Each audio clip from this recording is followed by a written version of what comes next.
Hey everyone. Most people dream about passive income, but Casey Franchini turned it into a system that you can follow step by step. She's going to show you how you can go from buying your first rental or your next rental, and it doesn't have to be scary or overwhelming. Today, she's breaking down her cake method to help you start and scale your rental portfolio the smart way in four simple steps. I found Casey on social media almost a year ago, and I've been following her ever since. She's a real estate investor, educator, and founder of Brick by Brick Wealth. She's built a portfolio of rentals while raising a family, and she specializes in teaching everyday people how to create cash flowing portfolios. I'm Anthony Brister, and this is a wealth planning podcast with Brister Law. Today, we're unpacking Casey's signature method, busting some myths, and helping you see that buying a rental isn't just for the rich or the lucky, it's for you too. Casey, welcome and thank you for coming today. How are you? I'm doing so good, Anthony. Thank you so much for having me here today. Yes, excited to have you on. I think our listeners will have plenty to learn today, and I think the way you go about this is a little bit different than how most people do. So, before we hop in, just tell the audience a little bit about yourself. Sure. So, my name is Casey. I am born and raised Southern California. I am a tank top and rainbow flip flops girl. That's what I wear. It all kind of started back. Well, now I'm in Tennessee. So, let me kind of give you the journey. So, it all kind of started back before the market crash, 2007. I got my real estate broker license.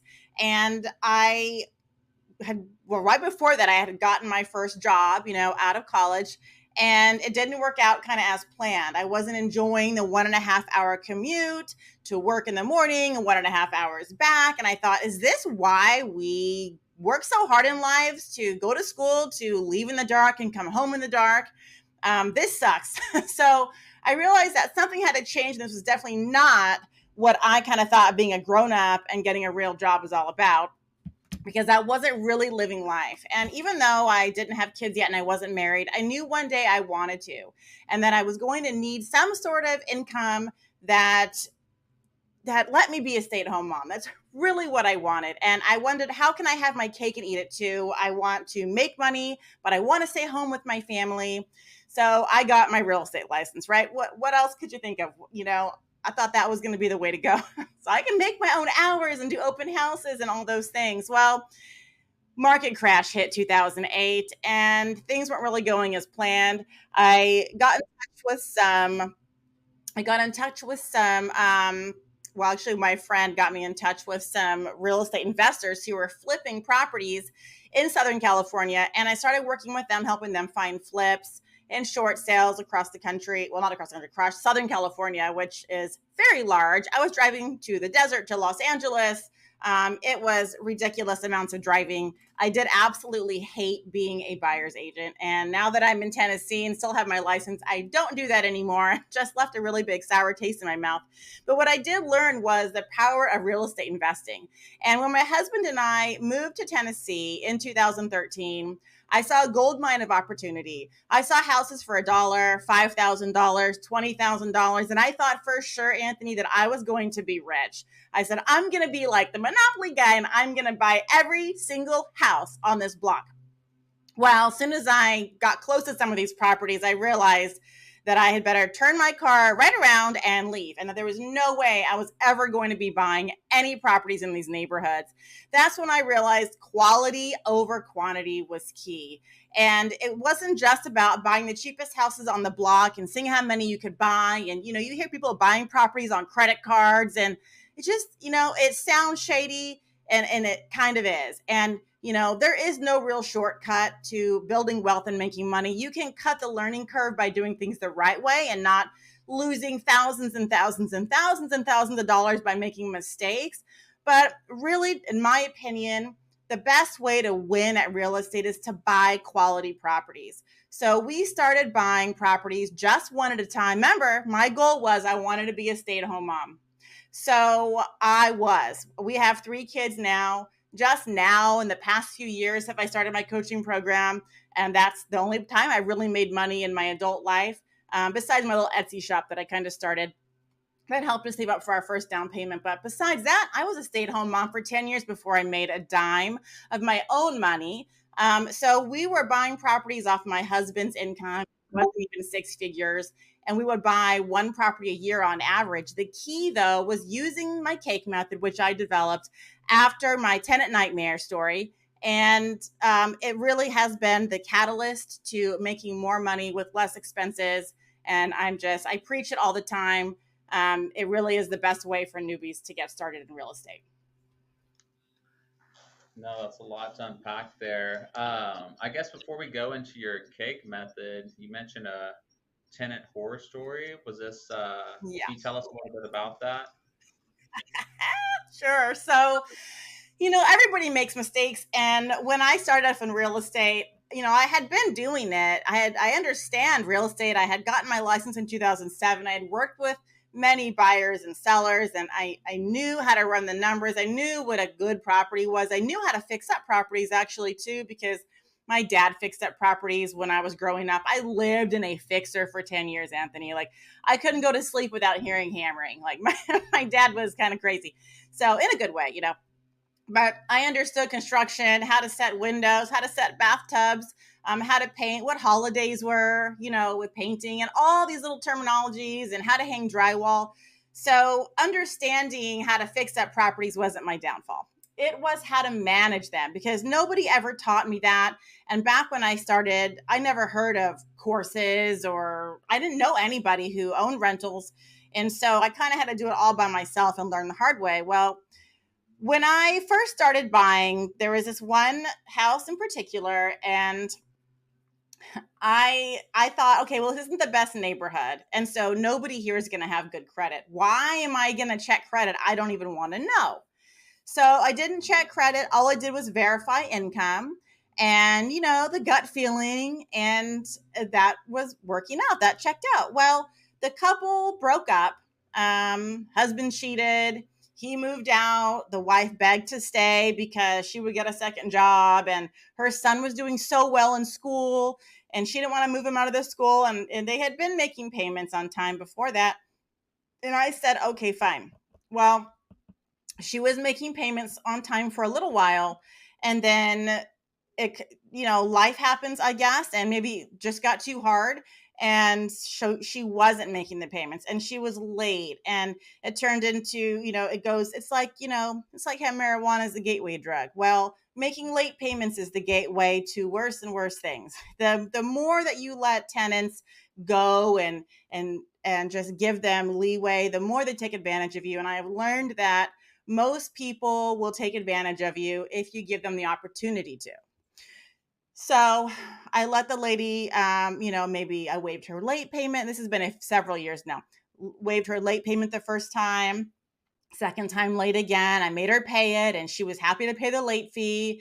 But then it turned into, oh, well, can I pay you rent when in split payments every other week? Then it turned into, well, I don't get paid till Friday. Can I pay you on Friday, and I'll pay you on my paydays? Well, those sorts of things started pushing rent back to where now she was paying a month behind instead of a month in advance. And then it got to the point where she owed me about $3,000 to $4,000. And, the pro here was that she was communicating. What a lot of tenants don't do is when they can't pay rent, they stop communicating. And then you freak out. Oh my God, I can't get a hold of them. And this has happened before with another tenant. She's not answering her phone. She's not responding to my text messages. I'm knocking on the door. I'm leaving notes on the door. I'm emailing, like getting totally ghosted. Well, this lady was communicating. And even though her stories were wild, I thought, these are so wild, they have to be true. And I really think that they were her crazy, crazy stories. So I let that ride out. And eventually she did pay back the $3,000 to $4,000. That wasn't where my tenant nightmare story started with her, though. Once that happened, I think she felt like, I don't know what she felt like. Maybe she didn't want to get in that situation again or whatever, but she started really going downhill with her life. And she really started breaking the lease. She started having other people live there that weren't on the lease agreement. she started having dogs and pit bulls and multiple of them. Um, she she was smoking weed in the house. It smelled very bad. I had to take my daughter once to pick up rent because her car broke down, and I me and my daughter walked to the door, and I mean, we basically get hotboxed at the door. It's just the cloud of smoke came out so bad as the sun shoved a wad of $1,000 at me through the door. So it was just not a great situation.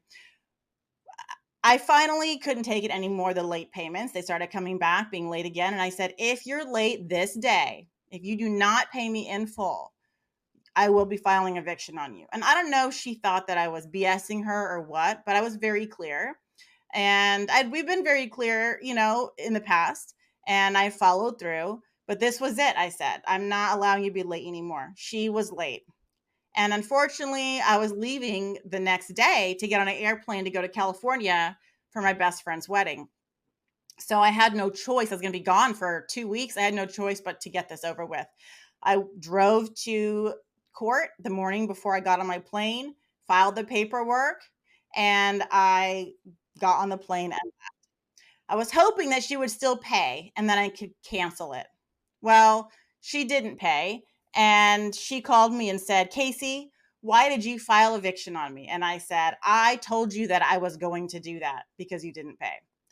Needless to say, I told her, look, I will not follow through with the eviction if you move out by this day and you have everything gone and you leave the place clean. I will not follow through with eviction on you, and we can cancel it, not go to court.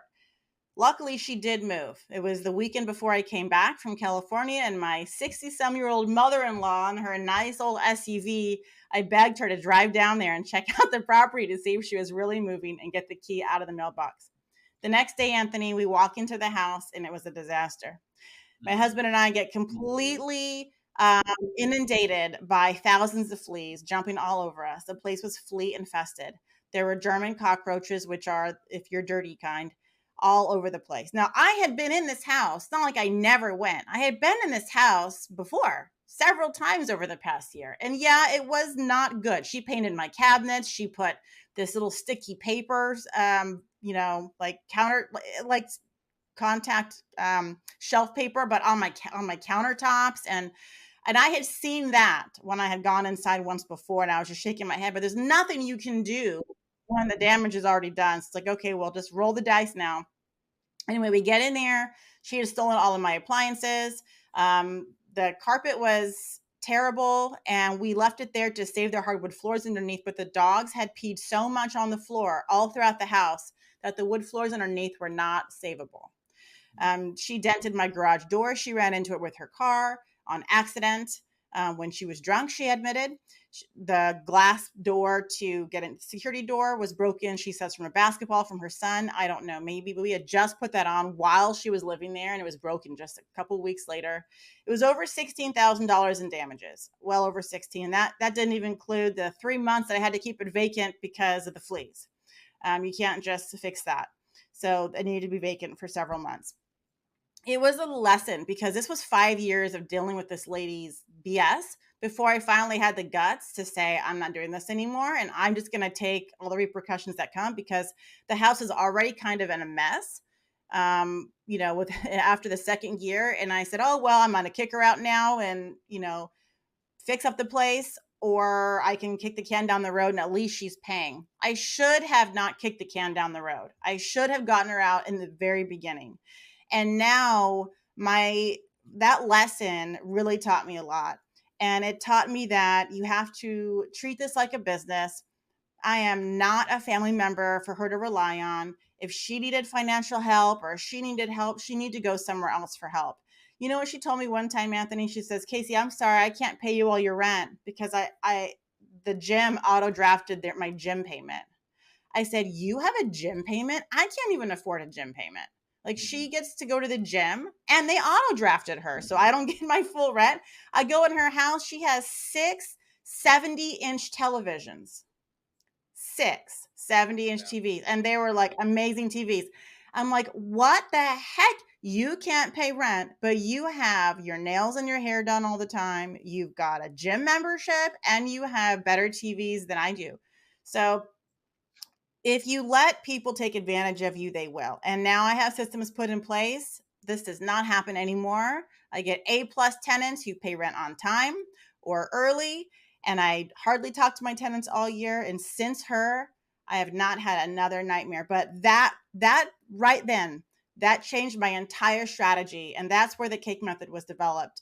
Because when it comes to real estate, it's not always about it's not always about, the property that you buy and how cheap and the best deal and all these things. It is the person who lives in your property. The number one person on your team as a real estate investor is your tenant. And all these online gurus, they want to talk about your CPA and your lawyer. And, yeah, if you have hundreds of units, let's get a CPA as your number one guy. But let's be real. What person is sitting in your property taking care of it 100% of every day and night? It isn't you. It isn't your property manager. It isn't your realtor. Sure as heck isn't your lawyer or your CPA. You know who that person is that's taking care of your asset while it's growing in wealth and appreciation, hopefully. It's your tenant that lives there. So having quality tenants is the key to success, and many people overlook that. Yeah, that's I feel like that's everyone's worst nightmare when they think of rentals, and probably what stops a lot of people. Were you able to recover any of those damages, or did you take a loss? Oh, heck no. Oh, heck no. Because see, people like them, first of all, they're ghosts in the night. And you don't know where they're gonna where they're working. They switch jobs, they switch cell phones every other month. I had to message this woman on Facebook. That is how many times she changed her phone number over the past 5 years. Like the only reliable way was Facebook. And I hate to I made a lot of mistakes with her. She even dropped off rent at my house, which then I was worried, because I have little kids. And what if she, does? I live in Memphis, okay? What if this woman drives by and shoots at my house or something? Like she knows where I live 100%. She's been to my house multiple times, dropping off rent, giving my kids Capri Suns back in the day when things were good. There's so many mistakes that I made, Anthony. You would just cringe with this one. And it all came back to bite me in the end. Yeah, no, I say some people are what we call judgment proof, right? Where even if you did get a judgment against them, you're not going to be able to recover because they don't have the money to pay you back. No, and also along with going along with recovering the money, at least in Tennessee, you have to be personally served and noticed if you want to be able to recover. When you file eviction, the goal is recovery, possession of property. You want your property back. If you are able to personally serve, which means just like on TV, the guy actually hands the person the paper, physically, person to person. Everybody knows that if they're going to be getting eviction filed, they don't answer the door. They don't know, and nobody, just like on TV, no one like on TV is driving around looking for them at their place of residence and doing, private investigator work to find them. No, the people will try 3 times to knock on their door, and if they don't happen to be home, it gets posted. And if you don't personally serve them, you're not able to recover any of those other monies in court. Now you can then later go file a personal lawsuit against them. But again, you have to know where they live. You have to know where they work. You have to know where to find them. And then even if you do get the judgment served and the judge does award you money, how are you going to collect on someone who never makes any money? They have no assets. They have hardly any income.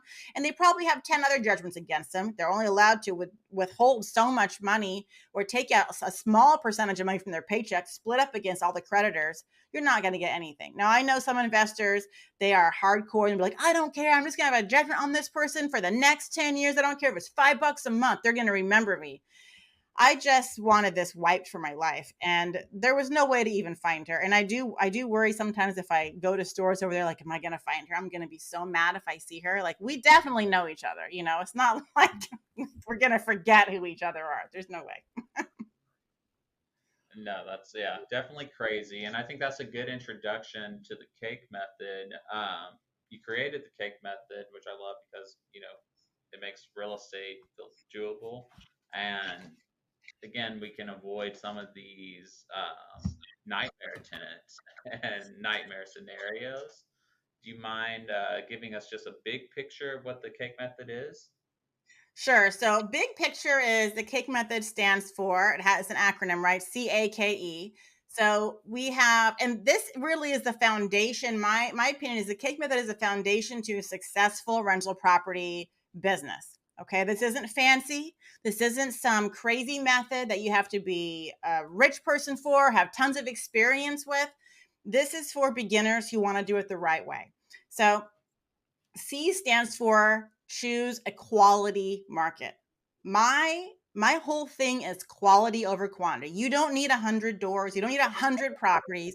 You just need like 10. You just need a few. And those few can replace your income. Really can. It can replace a six-figure income. Is it going to happen tomorrow? No. Am I promising overnight magical unicorn success with an 18-year-old with no credit score and no money out of their own pocket? No. This is for real people who have a job, who have a decent credit score, who are responsible and have money saved, that want to invest in real estate.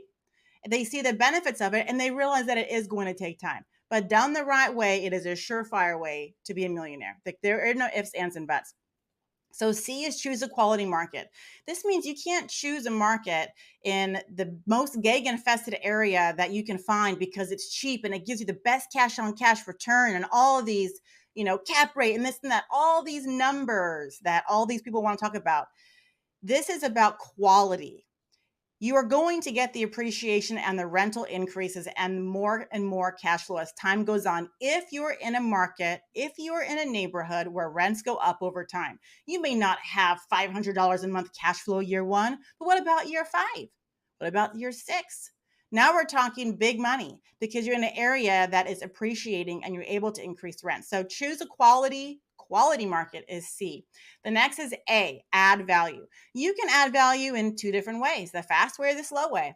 You can add value by forced appreciation, which means buying a house that needs work and fixing it up, right? You fix up the property with some money, but it's worth more because of your sweat equity. It's worth more because you did it and you didn't pay somebody else to do it or already buy the house redone. So you buy a house that needs some work, you fix it up, and you have added value that way. Or if your house doesn't need any upgrades, you can add value by just sitting on your fat butt and waiting for time to go by. If you're in a quality market, the value add will come with appreciation over time. The next one is K. K means keep it. So this means you are not doing the BRRRR method. You are not refinancing your property. You are not doing 10-year loans. You are not doing any type of loan that requires you to exit the property. You are looking for 30-year fixed debt. That way, after 30 years, your property is paid off. You owe no more. You're not put in a position with a 10-year loan where now you have to refinance or sell or start all over again with a new loan because you have a 10-year balloon payment. This is 30-year fixed debt that we're looking for, and no refinancing, because every time you refinance and you pull your money out, you're lowering your cash flow. Now, you can still do that, right? Not saying don't ever do it, but this is not the C.A.K.E method, okay? Then E is earn. There are a lot of ways that you earn money in real estate, and we want to realize all of the ways you earn money is important. You can earn money with monthly cash flow, right? Annual income going into your pocket.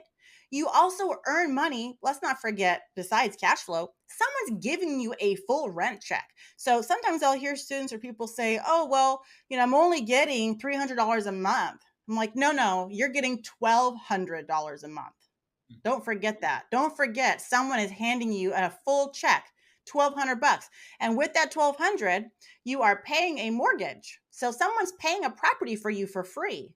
You're paying property taxes. You're paying, when you had the concrete guy fix your driveway, that rent check paid for that concrete guy. You're not just getting the $300 a month. You are earning with a total rent check in your hand that you are using to pay your asset. And let's add that up over time. $1,000 a month in rent, let's say, for 12 months is $12,000.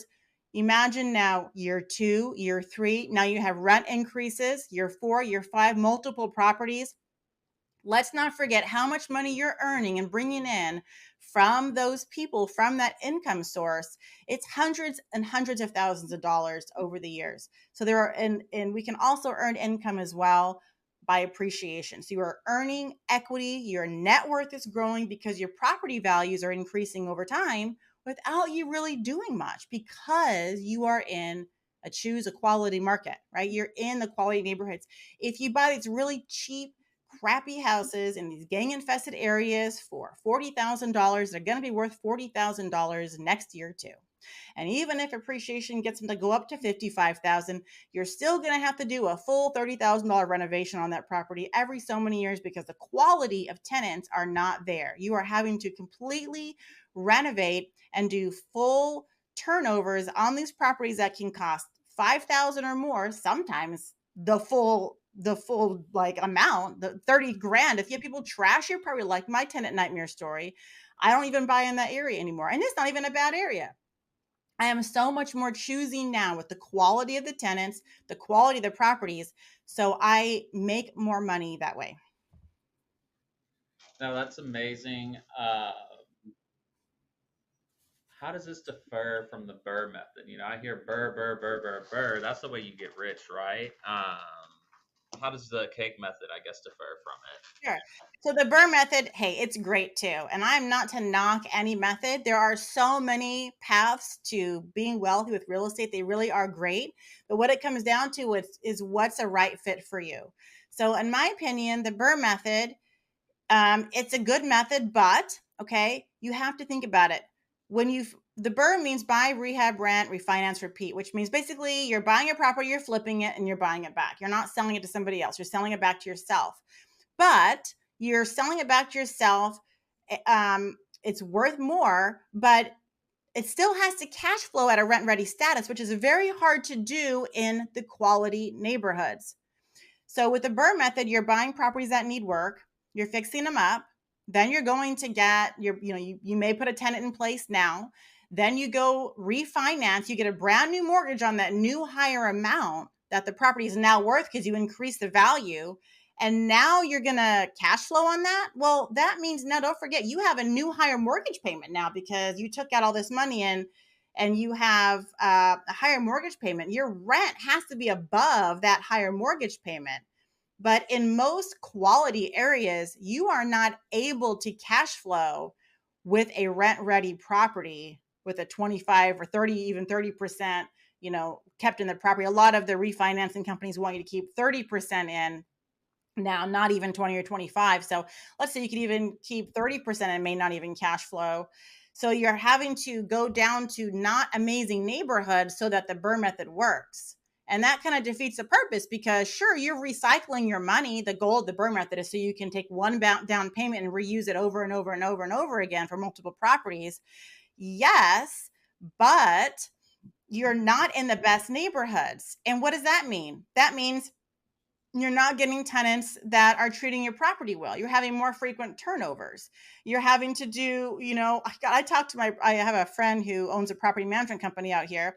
And, everyone gets sick of managing. And so I thought, oh, maybe I'll just start, giving them some of my property. So I interviewed the VP for an hour and a half on the phone. And it was an immediate no when he told me that I should expect to repaint the interior of my property every 2 years. I said, what? Mm-hmm. Now, most people think, oh, just paint and carpet. Okay. Painting is expensive. Okay. Painting a property, even a small one, especially every 2 years, is expensive.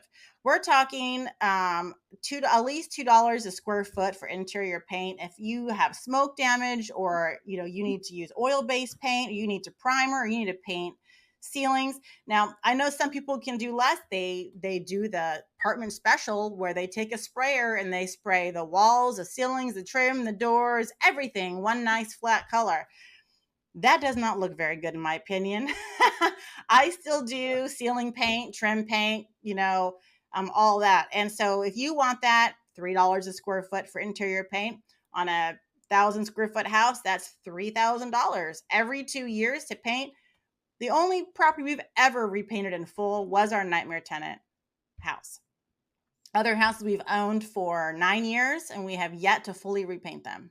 So when you're doing the BRRRR method and you're in those areas that are not capturing the highest quality tenants, you're having to put more money out of pocket in between tenant turnovers. And the turnover is when someone moves out and you got to get it cleaned up to rent again. That's turning the property over. I talked to a guy on Instagram.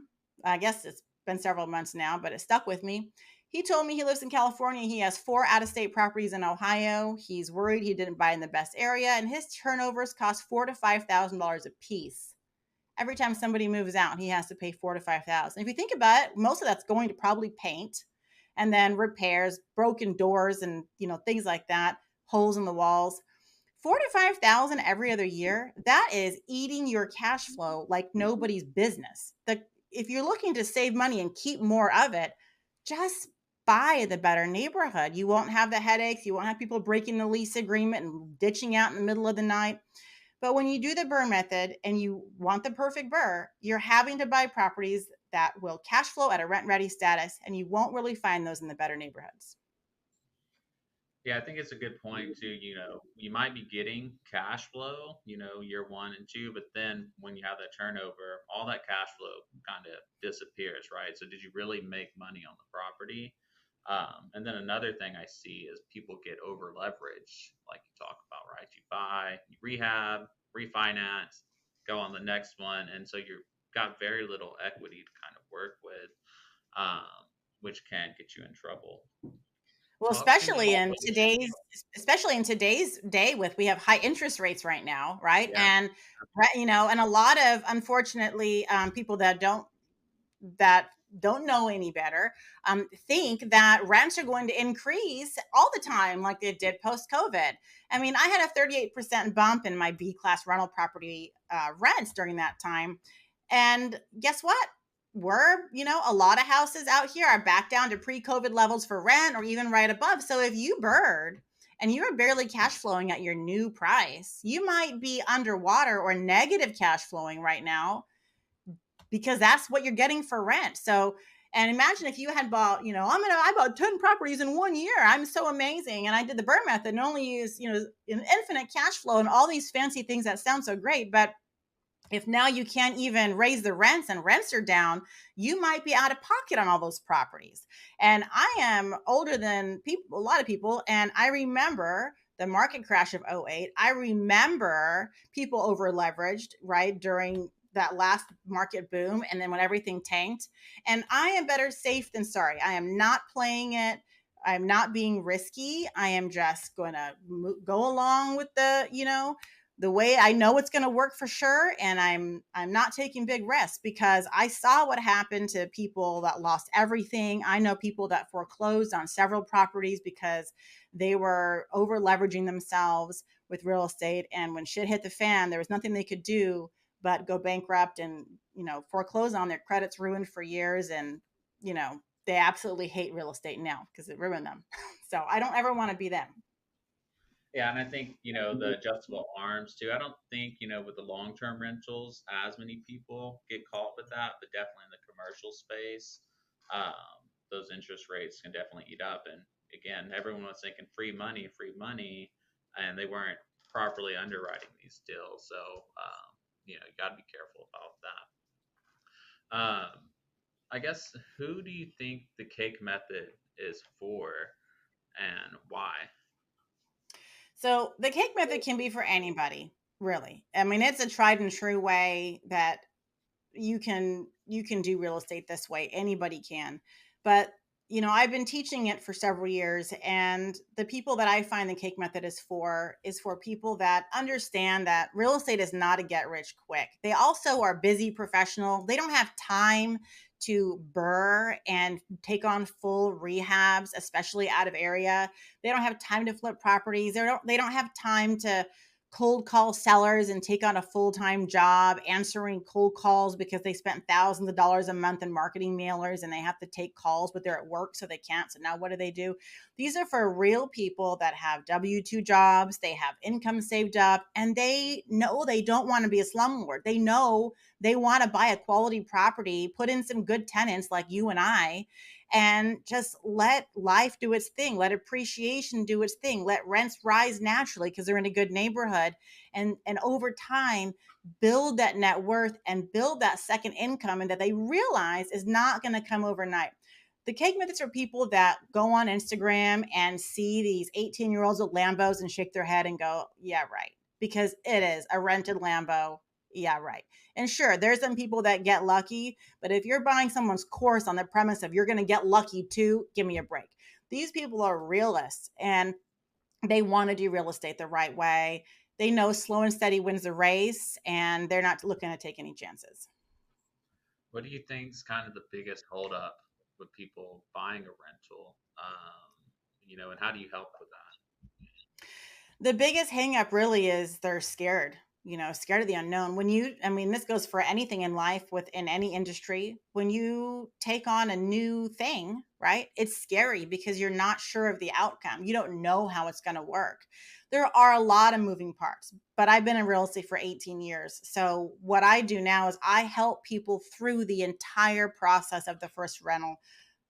I help them personally the whole way through, from understanding the financing options to helping them choose a market and know what a good market is, to running the numbers with them to make sure they don't buy a bad deal, to helping them build a team and vet all those realtors and property managers, walking them through any renovation process that they may need, and looking at the bids and contracts from contractors, looking at the lease agreement, the property management agreement, helping them pick a good rent price and all those things, all the way until they cash their first rent check. Because when you are new, and especially if you've never been in the industry before, it is scary, because a lot of times the down payment, 30 to 50,000 is what you kind of need to be all in on your first rental. I like 40 to $50,000 range better personally, but that's a lot of money for most people. And not only are you putting that down on a property, but you're also buying a property, what, $200,000 or under is what you kind of need to be at. And now you're financially responsible for this property. What if it's in an area that's not near you? So I have a lot of students that I have. They live in high cost of living areas like California, New Jersey, New York, Arizona, Texas. Texas hardly cash flows anymore, and they know that they have to go out of area. So that's an added level of stress and unknown, because not only you're not buying a house you can see, you're buying a house you can't see that's 1,000 miles away. And how do you do that? So really, the biggest hangup is the unknown. And once you know how to do everything, it's no longer scary. It's not the unknown. I remember the first time, one of my first scariest things was doing an Instagram live, because Anthony, I hate social media. Really, Yeah. I'm not the person that wants to. I'm not going to post pictures of my feet at the beach. Like, nobody cares about my toes in the sand. Okay, no one cares about my sandwich I had for lunch. Why am I going to post it on Facebook? So me getting on social media was scary for me, and because I'm not even used to it personally. And I remember I had my iPhone up. I don't even have an iPhone, but I bought it just to do videos, because back at the time my Android had a very terrible camera. My sister said, "You have to get an iPhone." She's way younger. So I got my iPhone, I set it up, and I'm going to push go live to do an Instagram live. And I was so scared. I mean, my heart was pounding. I must have sat and stared at it for like 5 minutes, because once you push go live, there's no going back. I mean, you're on. And I think like 2 people hopped on for 3 minutes or something, like so dumb. But I did it, and that was huge for me because it wasn't scary anymore. And now I go on Instagram live all the time. I do YouTubes, I go on podcasts. I'm not afraid to talk anymore, especially out loud. And that was really scary for me. So once you get through something and you do it the first time, it's not as scary. And that's the same thing with real estate. You go through it the first time and it's not as scary, especially if you have someone help you along the way. Yeah, no, I agree. I mean, you hit the nail on the head. It's always scary until you kind of do and you realize, hey, it's not so bad after all, or you figure out maybe it is, but you can push through it. And the hardest time usually is that first time. I'm just thinking here, what I guess what other struggles besides kind of, being scared to take action? I think that's a big one, taking action. Do people have that you see through your coaching? Um, Making decisions is really hard for people. So we may get to a market and see all this cash flowing, and then it's like heart pounding when they're writing an offer. And sometimes I'll say, look, just write the offer. Worst case they say no. At best case they say yes, or middle case they counter and you have a second shot. So sometimes the thing that's hard to overcome is actually you can learn all the things, right? Even taking a course, you can learn all the things, for sure. But then it's actually doing it, actually making an offer, actually signing the document that makes it so much more real. And even though it's scary, it's the biggest milestone in my program, because that means you know what you're doing and you've actually not just learned it, but taking action on it. So it always comes down to taking action. All the scary things in life, in my opinion, just doing it. Okay, Casey, I guess, first off, how can people reach you? And then tell us a little bit about your coaching program. Sure. So you can reach me on my website. It's brickbybrickwealth.com. And I have a contact me page on there if anyone needs to email me. And I have a masterclass on there too that goes in depth on the C.A.K.E method, and it's right there on my homepage. It's a C.A.K.E method masterclass, so it's free. Anyone can, and I teach all about it exactly. I leave nothing out, so you don't even need to join my coaching program or anything to learn about the C.A.K.E method and get started. I really just want people to start buying rental properties the right way and not getting hoodwinked into buying properties in the hood that are going to cost them a lot of money. So definitely go to my website, watch the C.A.K.E Method Masterclass. It's free, no strings attached. But if you are interested in getting coaching, I do personal one-on-one coaching because that's what actually gets results, not some, 1,000-person Zoom class and you're just 1 in 100 and, the other person doesn't even know you. I get to know all of my students. And if you are interested in getting personal coaching to help you through your first rental property, you can find more information about that on my website as well. And I'm also on YouTube. I put out weekly videos on how to be a better real estate investor, and everything is Brick by Brick Wealth. So you can find me on YouTube there as well as Instagram and Twitter too. I'm not on there as much, but it's Brick by BR Wealth because Brick by Brick Wealth was too many characters to shorten that. I know, right? Yeah, y'all go follow Casey. I follow her. She puts out a lot of good stuff. Go check out her masterclass. Um, just as a recap, C.A.K.E method, we have choose a quality market. You want to add value. You want to keep it, and then you want to earn money.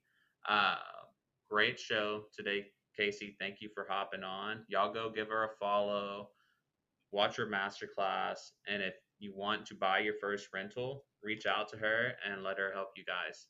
Thank you.